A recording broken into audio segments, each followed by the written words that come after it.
महर्षि रमण के साथ सत्संग करते समय एक साधक ने अपनी वासना संबंधित समस्या महर्षि रमण के सामने रखी। उसने कहा कि महर्षि, मैं इस वासनाओं के खेल को समझ नहीं पाता हूँ। मैं वासनाओं में बह जाता हूँ।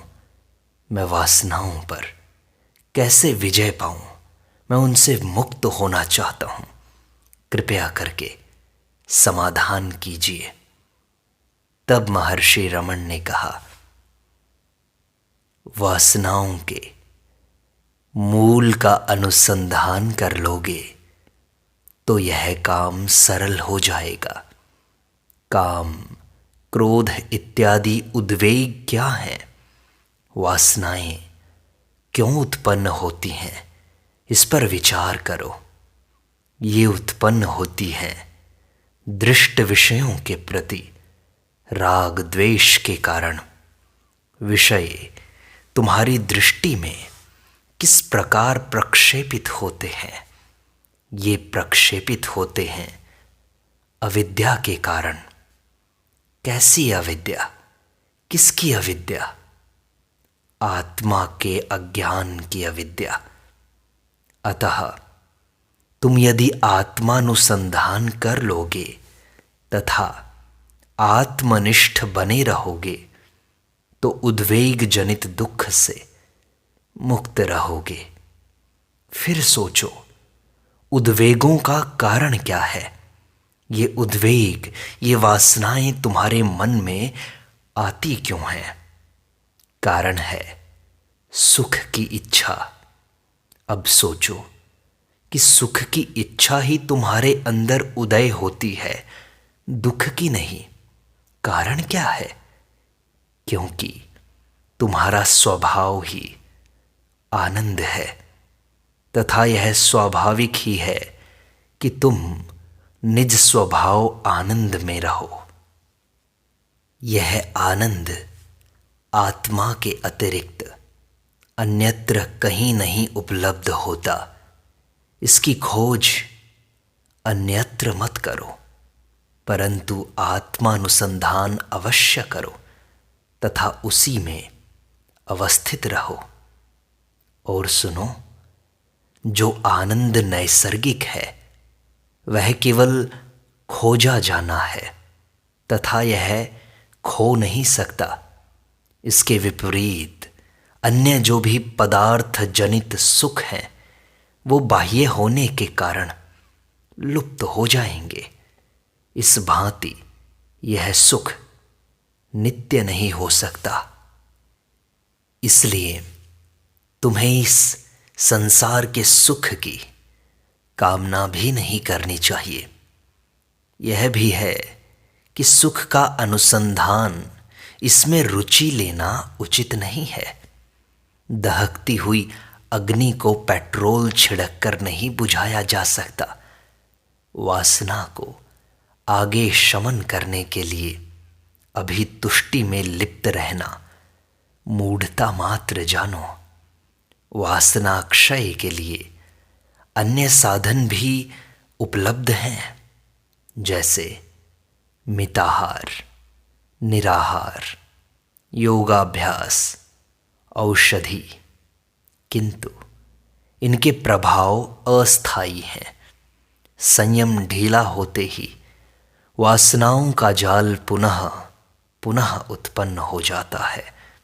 वासना विजय का एकमात्र मार्ग है वासनाओं का निवारण, और निवारण होगा मूल की खोज से। खोजो कि वासनाएं उत्पन्न कहाँ से होती हैं और उस वासनाओं के पुंज को ही नष्ट कर दो। और वो वासनाओं का पुंज है तुम्हारा मन, तुम्हारा अहंकार। जब इसका अनुसंधान करोगे तो यह धीरे धीरे नष्ट हो जाएगा। महर्षि, काम, क्रोध, लोभ, मोह, वासना, इनका दमन कैसे हो फिर? काम, क्रोध इत्यादि दुख पैदा करने वाले हैं। कारण क्या है इनका? कारण है अहंकार की भ्रांति। अहम भ्रांति का कारण है अज्ञान। अज्ञान का कारण है भेद बुद्धि। भेद बुद्धि का कारण है इस सारे जगत को सत्य मानना, तथा इसका भी कारण है देहात्म बुद्धि। देहात्म बुद्धि का अर्थ है तुम इस शरीर को मैं मान लेते हो। देहात्म बुद्धि अहंकार की उत्पत्ति के पश्चात ही संभव है। अहंकार न उत्पन्न हो तो समस्त दुखों की श्रृंखला टूट जाती है। अतः अहंकार के उदय को रोक दो। यह निज स्वरूप में अवस्थित रहने से संभव है। फिर काम, क्रोध, वासना, इन सब पर विजय पाई जा सकती है। महर्षि, आपका तात्पर्य यह है कि वासनाओं का मूल अज्ञान में है। यही तो बात है। अज्ञान से अविवेक, अविवेक से मूढ़ता इत्यादि दोष उत्पन्न होते हैं। अज्ञान क्या है? क्या शुद्ध ब्रह्म का जो स्वयं आत्मा अथवा शुद्ध ज्ञान है, उनका अज्ञान संभव है?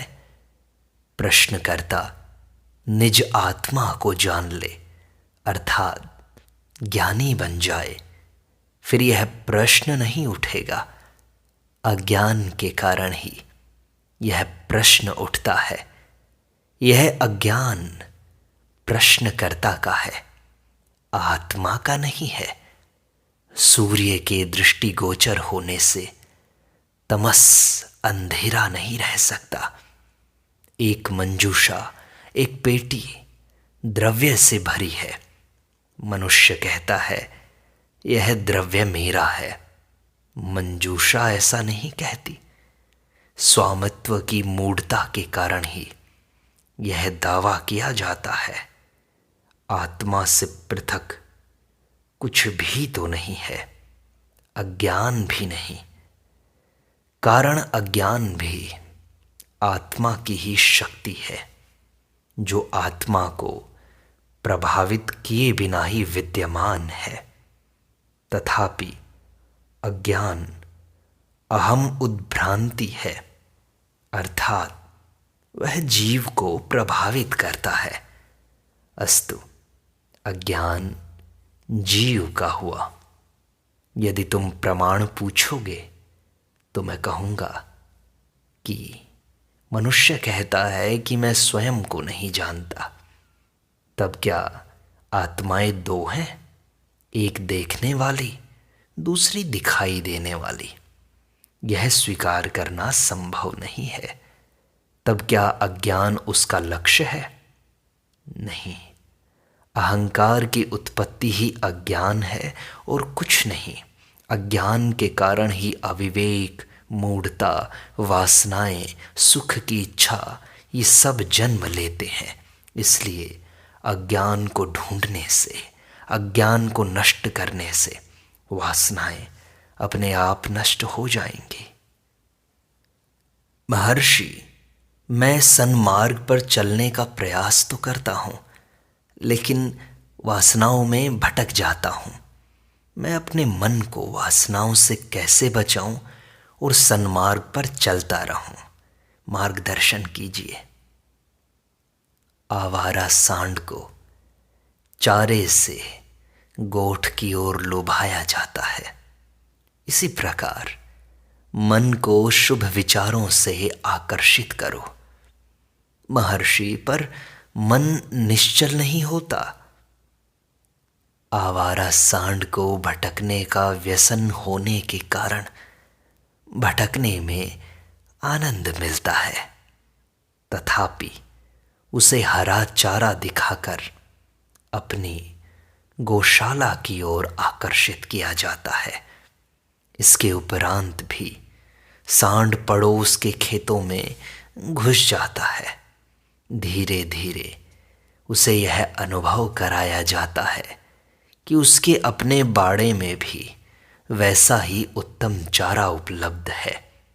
बाद में सांड बिना भटके अपने ही निवास स्थान में रहने लगेगा। इसके उपरांत ऐसा भी समय आएगा जब सांड को बाड़े से निकाल कर देने पर भी वह पड़ोस के खेत में न जाकर पुनः बाड़े में ही लौट आएगा। इसी प्रकार मन को शुभ मार्ग में प्रवृत्त किया जाना चाहिए। धीरे धीरे मन शुद्ध आचरण का अभ्यस्त हो जाएगा तथा अशुद्ध कर्मों में प्रवृत्त नहीं होगा। तो महर्षि, मन को कौन से शुभ मार्ग दिखाएं हम? ईश्वर प्रणिधान करो, भक्ति करो, सत्संग करो, स्वाध्याय करो, निरंतरता से करो। महर्षि, कुछ लोग ऐसा कहते हैं कि भोगने के बाद ही वासनाओं की पूर्ण तृप्ति होती है और वासना तृप्ति के बाद ही वासना का त्याग संभव है। क्या यह सत्य है? अग्नि पर पेट्रोल डालकर उसे तुम बुझाना चाहते हो। जितनी ही वासना पूर्ति की जाती है उतने ही संस्कार गहरे और प्रबल होते जाते हैं। संस्कारों की स्वतः निवृत्ति से पूर्व उन्हें क्षीण करना होता है। इन संस्कारों की क्षीणता आत्म संयम द्वारा ही संभव है, न कि अनियंत्रित भोग के द्वारा। तो महर्षि, संस्कारों को क्षीण कैसे करें फिर? ज्ञान के द्वारा। तुम्हें ज्ञात है कि तुम मन नहीं हो। वासनाएं मन में पैदा होती हैं। यह ज्ञान वासना नियंत्रण में सहायक है। महर्षि, परंतु व्यावहारिक जीवन में वासना नष्ट नहीं होती। जब भी तुम किसी वासना की तुष्टि में, उसकी पूर्ति में रत रहते हो, तुम्हें भान हो जाता है कि यह कार्य छोड़ने लायक है, त्याज्य है। इस प्रकार पुनः पुनः किया गया स्मरण भोग की इच्छा को निर्बल बना देगा। तुम्हारा सत्य स्वभाव क्या है, यह तुम कैसे भूल सकते हो? जागृति, स्वप्न तथा सुषुप्ति मन के ही स्थिति भेद हैं। ये आत्मा की स्थितियां नहीं हैं। तुम इन अवस्थाओं के साक्षी हो। सुषुप्ति में तुम्हारा वास्तविक स्वभाव प्रकट होता है, वहां वासना नहीं रहती। महर्षि, किंतु ध्यान में तो हमें यह निर्देश दिया जाता है कि हमें नींद न आए। आप कहते हैं कि गहरी नींद में हमारी वासनाएं क्षीण हो जाती हैं। यह कैसे तालमेल को बैठ जाता है? यह निर्देश तंद्रा से बचने के लिए दिया जाता है। जिस सुषुप्ति में जागृत अंतराल गुथे रहते हैं वह सच्ची सुषुप्ति नहीं है। जिस जागृति के साथ निद्रा युक्त अवधियां निबद्ध हैं वह सच्ची जागृति नहीं है। अभी क्या तुम जागृत हो? नहीं, जागृत नहीं हो। तुम्हें अपनी वास्तविक अवस्था के प्रति जागृत होना होगा। न तो तुम मिथ्या निद्रा में सो, न मिथ्या जागृति में जागो। अर्थ है कि इन अवस्थाओं में निबद्ध हुए बिना उनके मध्य अपने सत्य शुद्ध स्वभाव पर दृढ़ रहो। महर्षि, ये अवस्थाएं तो हमारे मन की होती है ना? किसका मन? मन को रोक करके तो देखो। महर्षि, यही तो समस्या है।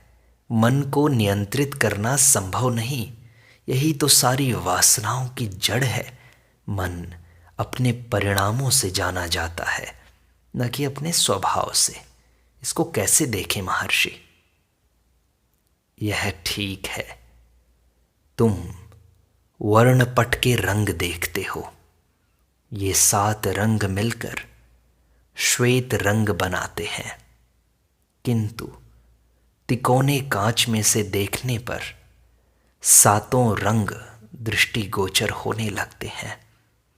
इसी प्रकार एक आत्मा स्वयं को भिन्न भिन्न स्थितियों में मन, जगत, देह इत्यादि में विभाजित कर लेती है।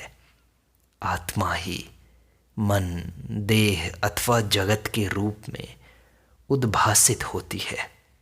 आशय यह है कि तुम इसे जिस रूप में अनुभूत करो, उसी के अनुरूप यह बन जाती है। महर्षि, मैं तो एक गृहस्थ हूँ और गृहस्थ में वासनाओं का छूटना मुश्किल लगता है। गृहस्थ में रहकर वासनाओं को कैसे छोड़े महर्षि? तुम ऐसा क्यों समझते हो कि तुम गृहस्थ हो? यदि तुम वासनाएं छोड़ने के लिए सन्यासी बन जाओ तो यह विचार भी बार बार तुम्हारी स्मृति में आता ही रहेगा कि तुम सन्यासी हो। चाहे गृहस्थ में रहो या गृहस्थ त्याग कर वन में जाओ, तुम्हारा मन सदैव तुम्हारे पीछे पड़ा ही रहता है और वासनाएं तो मन में ही होती हैं। अहम भाव, देह का अभिमान करना ही संकल्पों का मूल है। यही देह तथा मन संसार की सृष्टि करके तुम्हें गृहस्थ होने का भान कराता है। यदि तुम संसार से विरक्त हो जाओ तो गृहस्थ के स्थान पर सन्यासी का संकल्प उत्पन्न हो जाएगा तथा परिवार के स्थान पर वन का वातावरण। पर मानसिक बाधाएं सदैव ही यथावत बनी रहेंगी, वासनाएं वैसी ही बनी रहेंगी। नए वातावरण में वे बढ़ भी जाती हैं। वातावरण का परिवर्तन सहायक नहीं होता। बाधा तुम्हारे मन की है, इसे जीतना होगा। चाहे घर में रहो या जंगल में। यदि तुम इसे जंगल में जीत सकते हो तो घर में क्यों नहीं जीत सकते? इसलिए वातावरण को क्यों बदलते हो? तुम किसी भी वातावरण में हो, तुम इसी क्षण से प्रयास कर सकते हो। वातावरण तुम्हारी इच्छानुसार तुम्हारा परित्याग नहीं करेगा। मुझे देखो, मैंने घर छोड़ दिया। अपने आप को देखो, तुम घर का वातावरण छोड़कर यहाँ आए हो। यहाँ तुम क्या देखते हो? तुम्हारे घर के वातावरण से क्या यहाँ कुछ भिन्न है? कोई व्यक्ति वर्षों तक निर्विकल्प समाधि में लीन होने के बाद भी जब उससे बाहर आता है तो वह अपने को उस वातावरण में पाएगा जो कि उसे मिलना अनिवार्य था। इसलिए निर्विकल्प समाधि की अपेक्षा सहज समाधि को प्राथमिकता दी जाती है। मनुष्य को प्रत्येक वातावरण के मध्य में सहज समाधि अर्थात अपनी मूल अवस्था में रहना चाहिए। महर्षि, वासनाओं पर विजय पाने के लिए मन पर कैसे नियंत्रण करें? तुम मन किसे मानते हो, पहले ये बताओ। महर्षि, जब मैं ईश्वर पर विचार करने बैठता हूँ तो विचार अन्य विषयों में भटकने लगते हैं। मैं इन विचारों पर संयम करना चाहता हूँ। विचार ही मन है, मैं ऐसा मानता हूँ।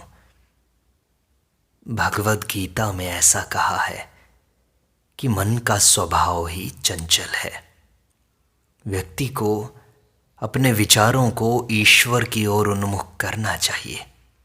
लगातार अभ्यास से मन संयमित और स्थिर हो जाता है।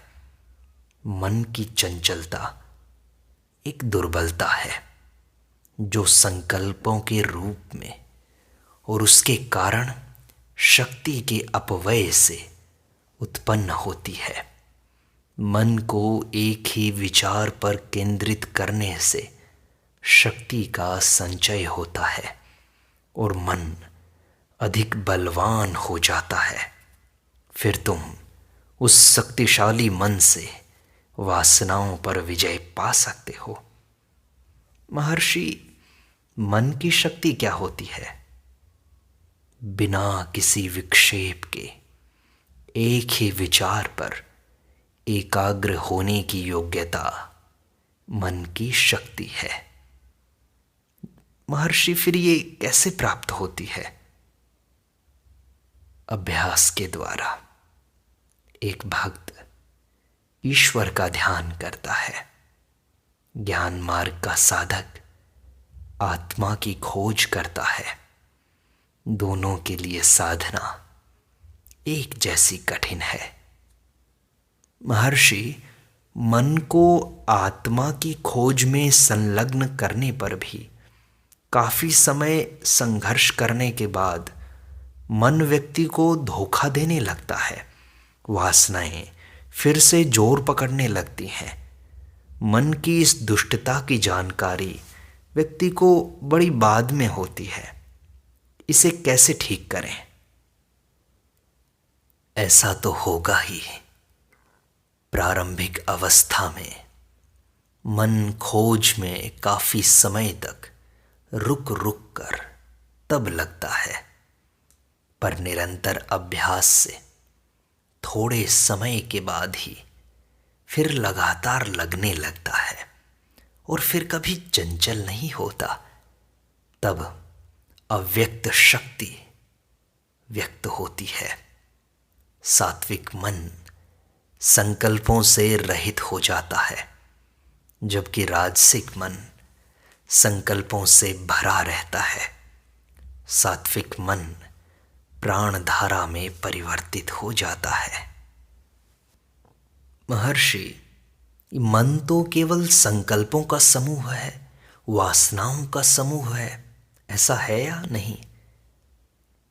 संकल्प किसको आते हैं? यदि तुम मन के स्थान को जानने का प्रयास करोगे तो मन लुप्त हो जाएगा तथा केवल आत्मा रह जाएगी। केवल आत्मा है तो एकाग्रता अथवा अन्यथा नहीं हो सकता। महर्षि, ये समझना बड़ा कठिन है। यदि कोई निश्चयात्मक बात कही जाए तो वह सरलता से समझी जा सकती है। जैसे जप, ध्यान इत्यादि से वासना नष्ट हो जाती है, मन नियंत्रण में आ जाता है, ऐसा कुछ। मैं कौन हूं, ये सर्वोत्तम जप है। आत्मा से अधिक स्पष्ट क्या हो सकता है? प्रत्येक व्यक्ति को हर क्षण इसका अनुभव है। वह आत्मा को छोड़ बाहर की कोई वस्तु क्यों ग्रहण करे?